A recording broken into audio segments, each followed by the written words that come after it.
Real Virginia is proudly produced by the Virginia Farm Bureau Federation. Since 1926, Farm Bureau has been working to preserve Virginia farms and our rural heritage.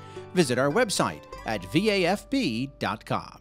Hello everyone, and welcome to Real Virginia, a show about Virginia agriculture and the people who produce the wonderful local products we enjoy. Brought to you by the Virginia Farm Bureau. Apple season starts sooner than you'd think in Virginia. You can collect rainwater at home to supply your garden crops. And we visit Gloucester County for our regular county agricultural close-up feature. Home will always be Virginia, between the Blue Ridge and Chesapeake Bay, Atlantic to Appalachia, home in my heart always. Welcome back to Real Virginia, everyone. We're coming to you this week from an apple orchard in Hanover County. Many of us think of October as apple season, but Ricky Gibson reports you can purchase Virginia apples fresh from the orchard as early as June in some areas. Crisp fall temperatures and a whiff of smoke in the air. That's apple season, right? Sure, but hot sun and humid summer temperatures are also part of the picture for some Virginia apple growers. You can buy far more apple varieties if you're willing to go right to the orchard in the Old Dominion.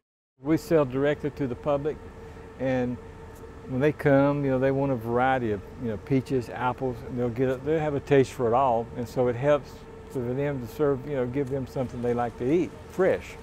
It's the purpose of having it in the summers, have a fresh apple, versus going to the grocery store and getting last year's apples that are in BNCA storage. Donald Ayers comes from a long line of orchardists in the mountains of Southwest Virginia. There aren't many of them left. Labor shortages and higher cost of production have led many area growers to leave the business. He's found diversity in crops and seasons to be his key to survival. Basically, all of this is to extend your cash flow throughout the year. My grandparents and parents had fall apples mostly, some summer apples, but the cash flow was an issue back then as it is now. Used to be your expenses were 15 to 20% of your growing the fruit, and 85% of it was profit. Now it's 90% expensive, 10% profit.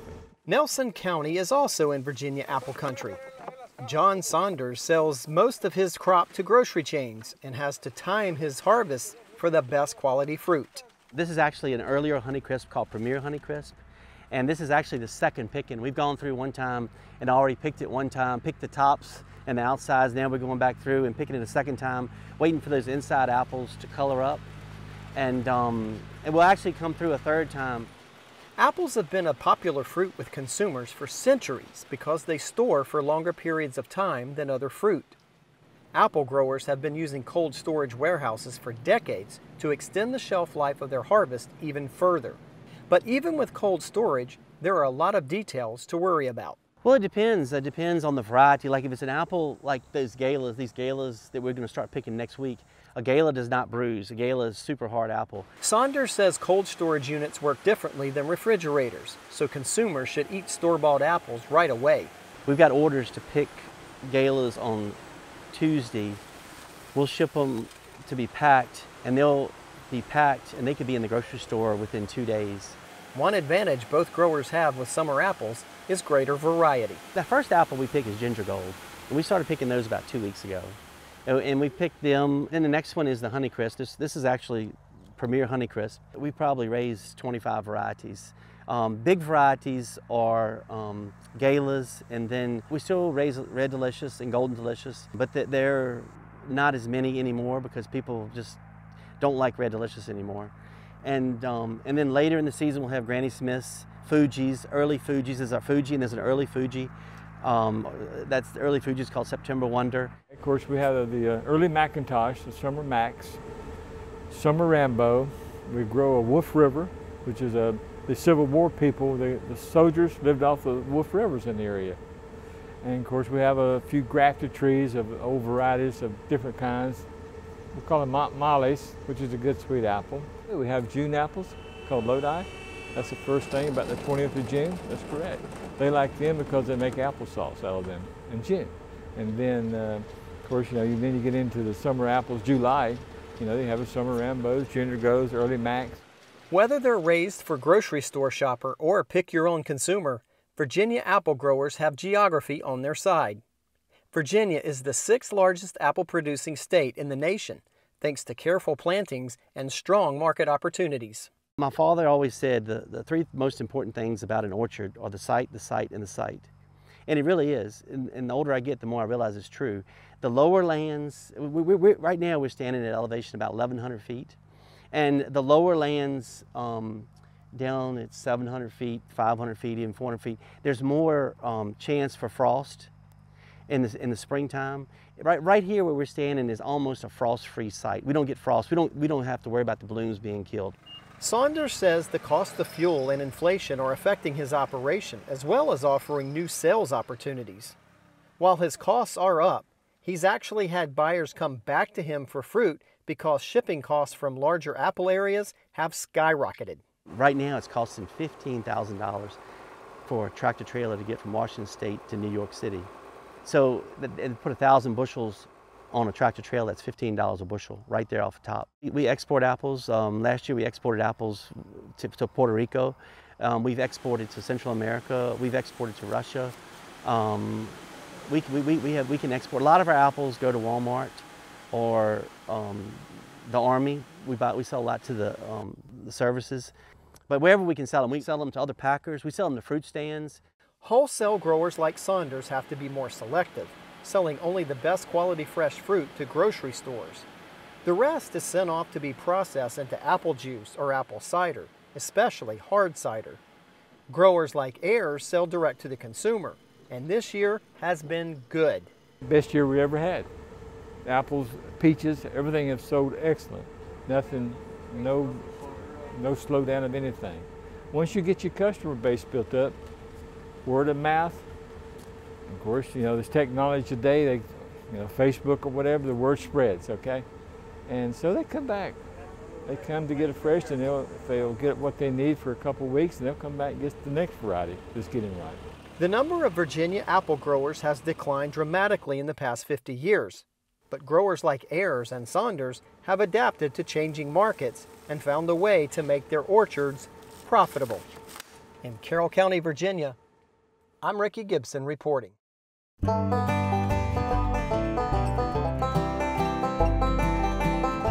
Apples have been raised in Virginia as far back as the Jamestown settlement. Apple cider was the drink of choice for many colonists since water supplies were not always safe. In the 19th century, Americans grew at least 14,000 different varieties of apples. The industrial age and coming of the railroads brought about the modern apple industry. Now, instead of being raised for local use, some growers raised apples for sale out of state.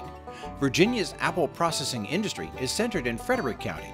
Today, apples are the most popular fruit grown in America, with $3.2 billion in farm sales nationwide every year. Hi, today we're going to be talking about rain barrels from the ground up. Please stay tuned. We're stronger together, especially at this difficult time. For over 90 years, we've watched our membership grow, and we're honored to be part of such a special community. Thank you to the farmers who provide for us every day. Virginia Farm Bureau is proud to serve our members, their families, and to give back to our local communities. That's the Farm Bureau way. Gardeners know that rainwater is the best source of free moisture for your plants. Chris Mullins with Virginia Cooperative Extension visits with an expert on collecting your own rainwater from the ground up. Well, hello and welcome. Today we're at Virginia State University's Randolph Farm, and we're going to be talking about rain barrels and how you might be able to use them for the home garden. We're here with Miss Rachel Lawmaster. Rachel's with the Urban Ag program here at VSU. Rachel, can a home gardener use a rain barrel? Would it be a beneficial thing for them to put together? Absolutely, Chris. Most people have gutters already on their houses that they can tap into. Even if you have that hose, this just gives you an extra way to save that water and reuse that out in the garden. It's pretty straightforward. Most people can put it together in half a day easy. Okay, well, I love the idea of collecting water. That's helpful to the environment probably. And so you're getting the water off the roof. I've noticed you've got gutters on this little small outbuilding. You've got a gutter, and it comes down to this, this spout right here you put together. Absolutely. What are the other parts and pieces that you need for this system? Well, it's pretty simple. You just need a good sized barrel. I was fortunate to find this food grade size barrel, which is definitely what I would recommend most people get. Make sure you're still cleaning it out always. And then after that, you just need to find either a spigot. You can do a two-way, you can do a single way. Just have it so where it can cut off and on. And where would that's this one like right here, right? Right here, yeah. Okay. So you definitely want it low to the ground, you know, as close to the bottom as you can get. It does tend to get pretty thick in the plastic there, so it's kind of easier just to drill maybe an inch above. Okay. And what, you know, while we're here, Rachel, I've noticed that you've got this on blocks. It's a little high up. Is that a good thing to do? Yes, absolutely. The higher you can go up, the more pressure that you'll have and be able to have that water running out. Okay, makes sense. So back to this hose bib. How do you get that in there? You have to use a hole saw, and these are pretty easy if you already have a drill. You can get the right bit. Most of your hoses are going to be at a 3/4 inch, and you just take that, plug her in, find your hole at the bottom, mark it, and drill right in there. Pretty easy. You just want this to match up with the size that you're going to be. Okay. Yeah. So then you'll take your hose and love the plumber's tape, put that on there. I was able to really just screw mine in. This plastic was pretty thick. Sometimes you need to come on the other side with a connector. Screw that in. But this is the easy way, and then always, just as a safe precaution in the end, use some kind of quick seal to go around it, and it'll keep it. I think I usually check this about once a year, maybe add a little bit more the weather and Yeah, you want to keep the water in the barrel, not leaking out, right? Absolutely. That's right. Well, that's good. Yeah, and then you're just tying into your gutter system. Most people already have it where it's going all the way down. You can cut into this. This one was plastic. I was able to cut it with just this little handsaw. You just use this, you extended it down the way you needed it. Right to where I needed it. We also have the nice flexible kind to tie into. So there's different options to get it into the barrel itself. Absolutely. What have you got here? I do have a screen here just in case. I don't have too many trees around, but anything that falls into the gutters and everything, I just want to keep it out of the rain barrel. Another key to that is my rain barrel is opaque, so it doesn't let that light in, so I'm not going to have to worry about algae growth as much as a clear container, some kind of container that lets that light. Would you paint that if you had a clear container? I think I would paint it, absolutely. Also, if in the winter time, if you're trying to grow anything, if you paint it black, it's going to retain more heat too, so there's a little benefit there. Or I like to stick mostly with just blue, because in the summertime I don't want it to get too hot. I got you. Okay, that makes sense. I think there's lots of ways to put this together, and people can use their imagination and make sure you can collect it. Yeah, but I've seen them tied into other barrels, and that looks pretty easy. Just another hole up here, an overflow hole. This one already has some overflow holes up in here, but then you can tie that right into several other barrels. Okay, so this is going to be destined to water your plants, right? Yes, it is. And so how do you get the water from this to your plants, most likely? I usually just come around with my watering can, come down here, and turn her on, and she comes out. I've kind of drained her a little bit, but you can see how clear that water is. Sure, yeah, really clean. It's pretty good. Okay, so you could just use that if you had a pump and you wanted to pump out of here. If you want to set it up onto, you know, a small line of drip tape or soaker hose, you definitely will need some kind of sump pump in there to get that pressure correct. Okay, okay.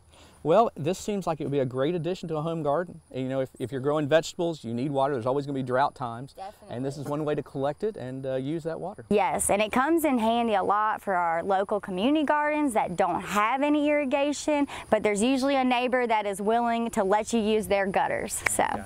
Well, thank you, Rachel, for showing us what you're doing today. Well, for more information about how to put together a rain barrel system, contact your local county extension office and talk to a master gardener. For From the Ground Up, I'm Chris Mullins. We'll see you next time. From the Ground Up is presented with the generous advice and assistance of Virginia Cooperative Extension. Visit their website at ext.vt.edu. Hi, I'm Chef Tammy Brawley from the Green Kitchen. Coming up on Heart of the Home, summer tomato smoked bruschetta. Stay with us. And now, a sneak peek into a day in the life of a Virginia dairy cow. They get their day started. They have some lunch. Get some exercise. Spend time with their friends. and then end their day with dairy sweet dreams. Real dairy, real life, real delicious. There are still plenty of fresh Virginia tomatoes available throughout September. Chef Tammy Brawley has a recipe for a savory tomato treat in the heart of the home.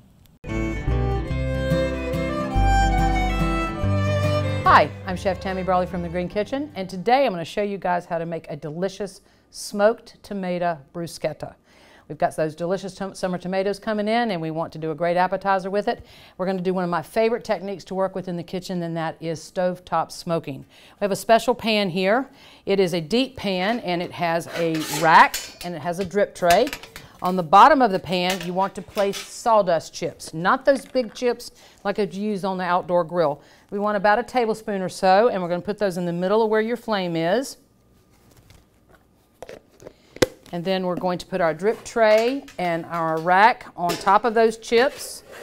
Now this is not going to flame up like it would on an outdoor grill, so don't be concerned about that, but it is going to give these tomatoes a nice smoked flavor. We're going to take our tomatoes. I have two here. One has a peel on it, one does not. It doesn't really matter, except for the one that's not has a peel will probably break down a little quicker, but don't worry about that. So what we're going to do here is simply take out the core of the other one, but not peel it. We will peel it at the end, though, when it's done smoking. I'm actually going to just cut it in half. Put it down like that. In fact, I think I'm going to cut both of them. You want that lid to go on pretty securely. So we have 4 tomato halves. Let's slide our lid on. It does groove on the side and grip. And then you want to turn your burner on high. What we're looking for is little wisps of smoke that are going to come out of the edge. I have not completely sealed it. So we have this nice wisp of smoke coming out of our smoker pan. Now we want to seal it all the way. More than likely you're going to have to use a pair of tongs to get it up in there. There we go. Now it's sealed completely. So now what we're going to do is turn our burner down. And this is going to smoke for about 20 minutes or so. While they are smoking, the tomatoes that is, we're going to come over here and we're going to work on some garlic and some basil. I love working with garlic, but I really like working it with in slices as opposed to mincing. So we're just going to slice some nice thin slices here. We probably have about 1.5 pounds of tomatoes. You know, it's whatever amount that you want to use. What have you got coming in from your garden that you'd like to produce? And I like garlic. So we've got 3 cloves here. You don't have to use it all, but why wouldn't you? And now we're going to actually do a little French thing, and we're going to chiffonade some basil. Pull a few basil leaves off of your plant. So you want to stack the leaves that you have, stack them in a pile, and then you want to roll them up really, really tight into a little bit of a cylinder.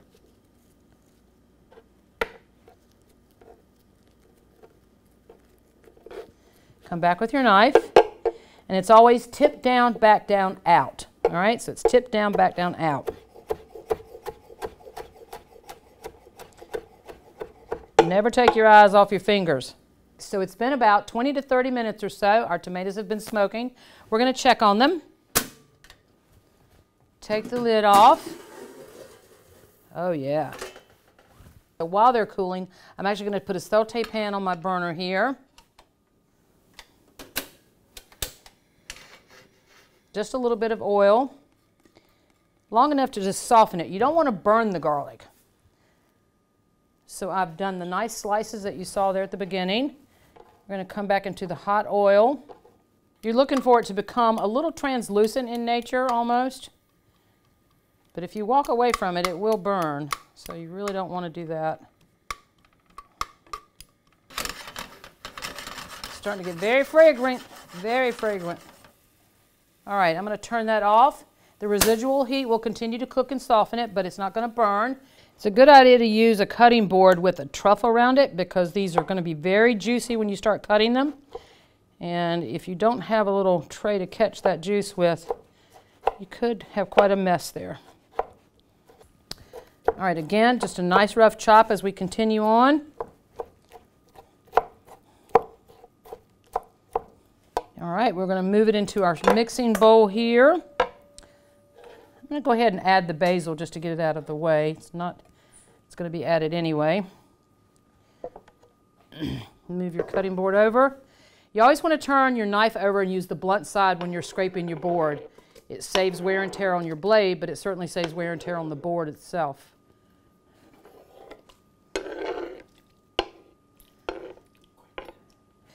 So we've got that beautiful green basil in there, the smoked tomatoes, and now we're going to add that garlic. Now, it's at this point you can choose whether or not you want to chop it up finer. My personal preference is slices, but you might have a different point of view.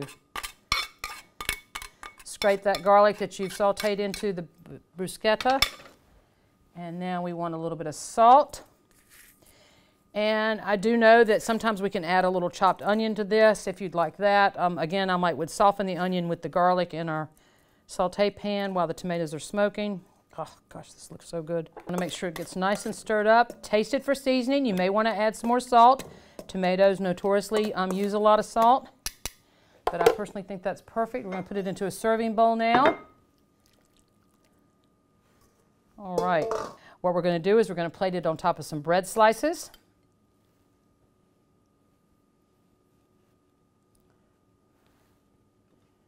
And we're going to top it with a little bit of shaved Parmesan cheese.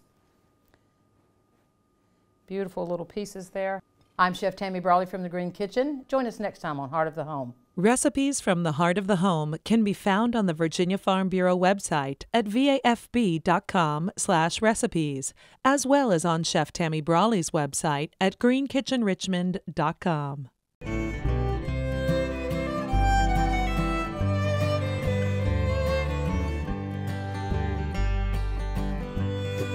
As fall approaches, tomato season is winding down for the year.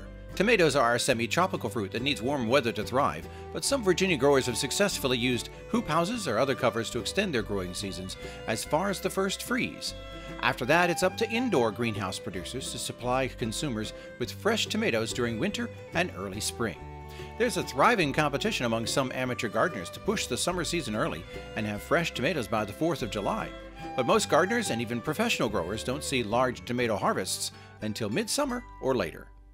At this time of year in Gloucester County, the soybeans are waist high and the corn is well over 6 feet. In this week's County Agricultural Close-Up, Burke Muller introduces us to the farmers cultivating those crops and being recognized for their environmental stewardship. Located on Virginia's Middle Peninsula, Gloucester County is known for its row crops, especially soybeans. And soybeans are everywhere in this rural county. Keith Horsley and his father Clem farm 2,000 acres of land here. Most of it is rented, and they cultivate soybeans in the Machicomoco State Park, just north of the York River. Most of the time in the afternoons we try to get these pop-up thunderstorms that come down the river from West Point on down this way, and we try to catch them rain showers. So from time to time we do have it to where we can get that type of scenario, and then other times it turn dramatically dry. In 2013, the Horsleys received a Clean Water Farm Award from the Tidewater Soil and Water Conservation District for their use of no-till farming and for adding vegetative buffers in areas around fields to reduce runoff and keep pollutants from entering into local waterways. They may be comfortable with using large machinery to do their work, but they also use a decidedly old-school method to look for bugs and other unwanted critters that could damage this crop. Not far away, David Riley grows soybeans and corn on 120 acres of land. He says the area has special characteristics that make for good crop production. Sandier, not a lot of wet gumbo land. Down towards other areas, you've got the really wet land, which would do good in a dry year, but this here would do good in any kind of year almost. We can have a drought, because I remember in the 80s we had corn that yielded 7 bushels to the acre, and last year was in the 200s. So I mean, you don't know what the weather is going to be like, but you have more of a flexibility up here, and this farm has been in cultivation since like 1959 when my dad had started working it. Gloucester County has 166 farms, covering just over 26,000 acres. The market value of all agricultural products is $11,700,000. Crops bring in the most at $9,358,000. Grains such as soybeans and corn bring in $4,700,000. Livestock accounts for $2,342,000, with aquaculture bringing in $2,045,000. Tanner Hurst is the next generation of Gloucester County farmers. He's been farming since he was 13 when his father bought him his first combine.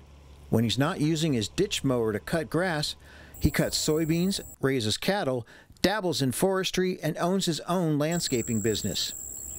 At 22, he hasn't been around as long as some of the other farmers in the county, but he's seen change in his community all the same. It's becoming more urbanized, which is what prompted me to really be in touch with the land and actually, at this age, purchase various land parcels that I have. And I guess you could say Gloucester is trying to be more productive and prosperous, and I guess I kind of want to be the opposite of that and kind of just hoard it all to where nothing can ever happen to it. Just make it this farm for life. Robert Respis farms in Gloucester as well as neighboring Matthews County, where he lives. He says the adoption of no-till farming in the 1980s and 1990s helped his operation become more efficient. No-till farmers inject seed into the soil instead of plowing it, boosting soil health while reducing the potential for erosion and runoff. We produce corn and soybeans. We typically grow around 300 acres of corn and 450 acres of soybeans, and we got a small herd of beef cattle at our home farm. We keep about 20 mama cows, and we calve in September and sell feeder calves in April.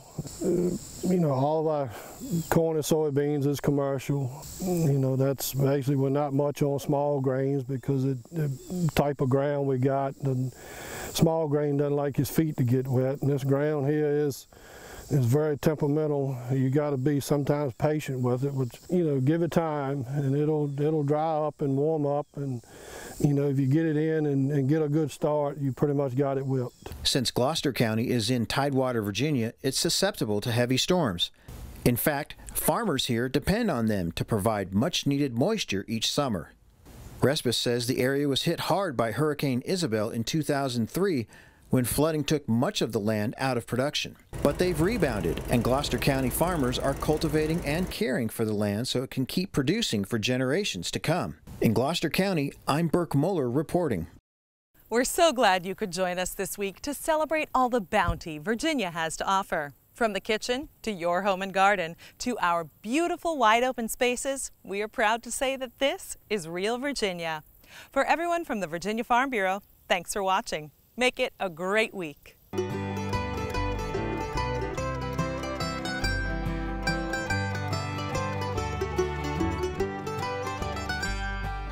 Home will always be Virginia, between the Blue Ridge and Chesapeake Bay.